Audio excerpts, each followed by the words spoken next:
right, let's take you back to New York. We believe that the Mayor, Eric Adams, is now on the podium. Let's listen in. To the people of South Africa, thank you.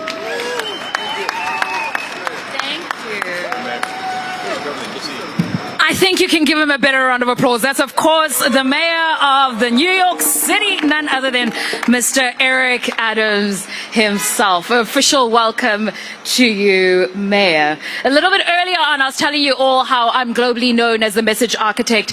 This is because I like to break words and build them again so that they can create a message that moves society and humanity forward.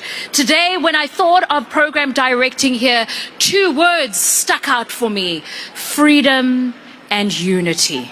Of course, the mayor's just spoken to the unity, how it took partners in order for us to create this freedom.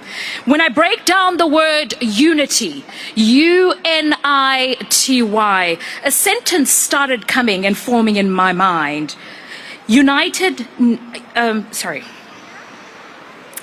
Until nations intentionally try, we will never get freedom. And it all starts with you.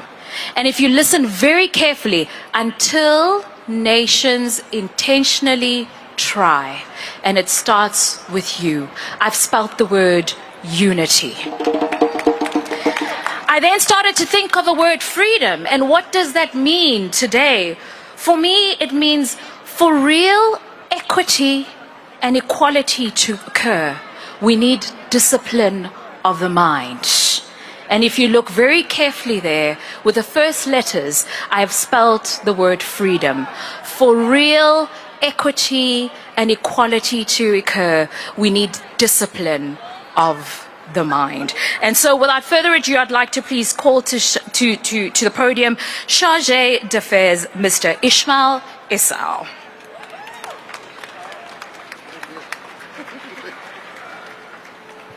Thank you, Program Director, and thank you to the Honourable Mayor for that introduction as well. Thank you. Thank you to everybody here and welcome. In terms of the salutations, I wish to say welcome to everybody, to Mr. Arthur Piccolo, Chairman of the Bowling Green Association, representatives of the New York Mayor's Office, to the Chief and to the Excellencies, members of the Diplomatic Corps, distinguished guests, cherished friends of South Africa. All protocol observed. On behalf of the Government of the Republic of South Africa and the South African Permanent Mission to the United Nations and the South African Consulate General in New York, it is indeed a great honor, and let me begin by expressing my profound appreciation for the collaborative efforts between the New York City Mayor's Office, the Bowling Green Park Association, and to everyone involved in organizing, and to all you present here today at this auspicious flag-raising event. This ceremony is important to us as it honors, and it is indeed an honor, to raise the South African flag alongside the Mayor and in the presence of our esteemed guests. The choice of the Bowling Green Park as the venue carries symbolic value. It is a place where many Americans fell fighting for freedom and independence. Today's flag raising is an emotional reminder of the occasion 30 years ago when on the 27th April 1994, South Africa cast aside centuries of discrimination and oppression to form a new society built on the foundation of freedom and democracy.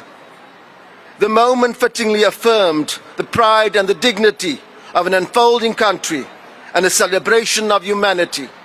It marked the end of apartheid and an introduction of the new constitutional order, wherein all South Africans work towards a united, non-racial, non-sexist, democratic and prosperous country.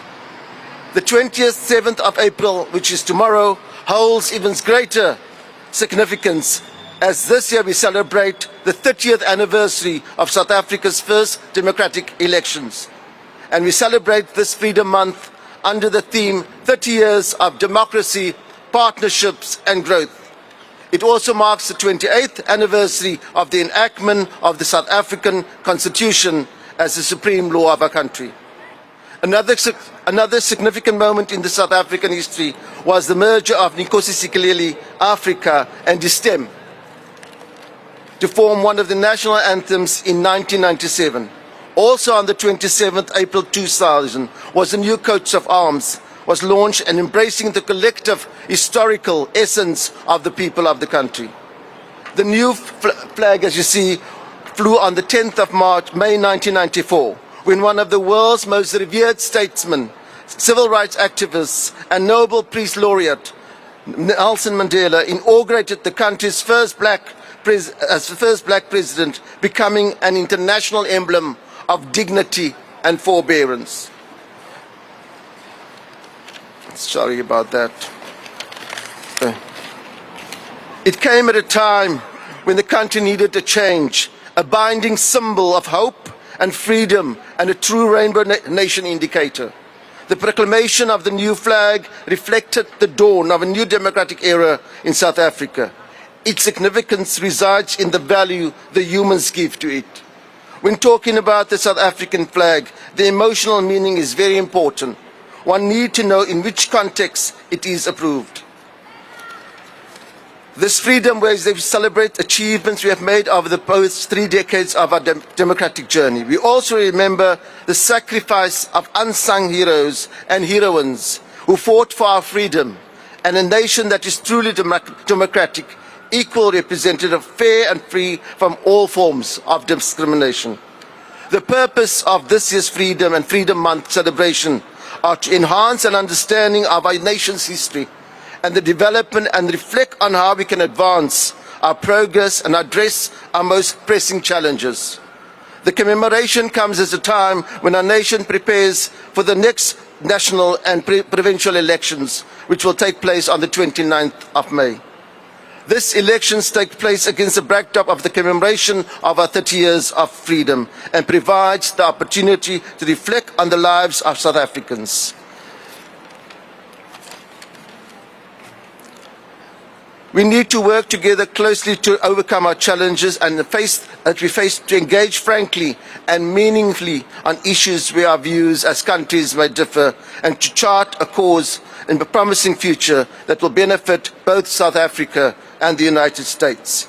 By working together and cooperating across national and international boundaries, we can build and sustain a South Africa connected to a world that is mutually respectful, resilient, peaceful and prosperous, and uphold our shared values of democracy, inclusive development and respect for diversity. The city of New York is one of the most diverse cities on the globe. When one looks at the melting pot of all that we bring part of our culture to that city that allows us to resolve international and national problems that we all are facing. Let the South African flag speak not to our own unique history and identity, but also leave as a symbol of hope, opportunity and transformative days ahead. Let's raise that flag.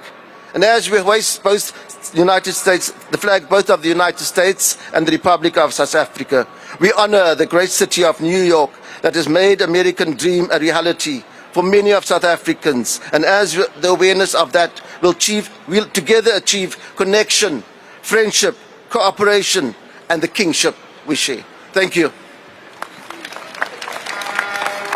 All right, those are live visuals there from New York, where Mr. Ishmael Esso there is just talking about the significance of this milestone of marking 30 years of democracy. We unfortunately missed the mayor there, Eric Adams, but my colleague Sharon Bryce Peace will bring us a summation as soon as proceedings complete there.